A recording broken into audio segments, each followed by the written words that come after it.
So far, it's kind of weird. Really? You're using attacks to gain equipment and heroes. It makes sense when you're fighting the villains, but the fact that you gain all your cards through attacks, it's a little weird. Thematically, it's a little weird. Mechanically, it works, but... Yeah. The name of the game is DC Comics Deck Building Game by Cryptozoic. The idea is that each player is playing one of the heroes, mainly from the Justice League, and you're simultaneously kind of competing with one another as well as fighting villains. There's a little bit of asymmetric play at the beginning because you have each of the characters having their own special ability. But you're definitely not working together. It's not a cooperative. You're not working together to fight the villains. You are individually fighting the villains, and there are some ways that you can even attack your fellow superheroes. Yeah, so once either the supervillain deck runs out or the main deck runs out, then the game is over and you count up all the victory points. The best moment in the game was when I kept getting all those supervillains. I think I got 6 out of the 8 supervillains in the deck, and that was just a great feeling to understand and get this game so easily and so quickly, and to get the strategy. Yeah, I got 1 supervillain. Yeah, Captain Cold. I caught a cold. The mechanics. The game definitely works. It's very streamlined, very easy to pick up. We read the basic how to play rules, but we didn't read a lot of the detailed rules. And we only had to look up a few things because otherwise everything either came very intuitively or was easily explained on the cards. There's no complications, there's no confusion. It says what it does, and that's about it.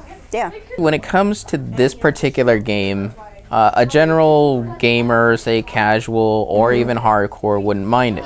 Yeah, because one of the things about this game is if you're a huge DC fan, you're not going to like that Superman can use Wonder Woman's lasso or the Flash gets the Batmobile. Because in this game, all the equipment is up for grabs by anybody. And all the superpowers, too. So you can be the Man of Steel and you're Wonder Woman or Aquaman or whatever. Yeah, Aquaman is never the Man of Steel.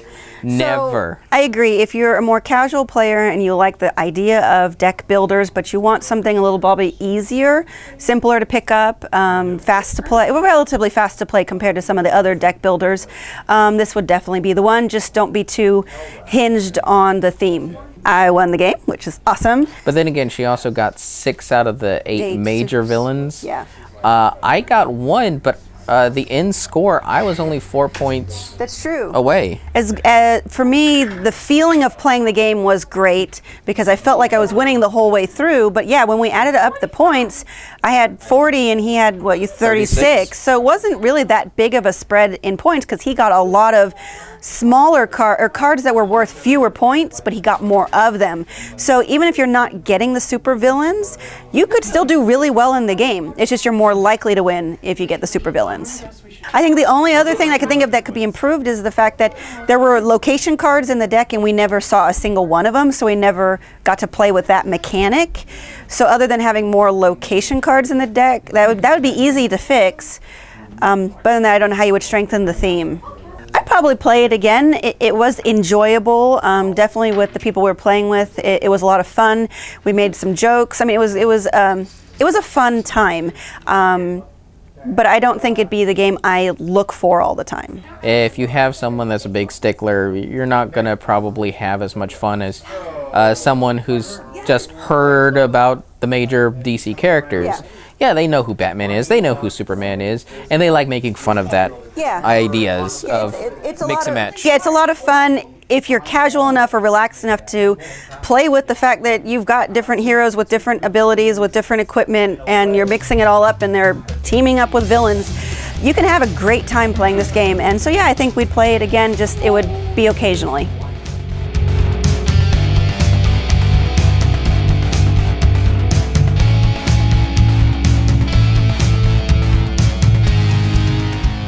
Aquaman should never be the Man of Steel. Yes. Ever.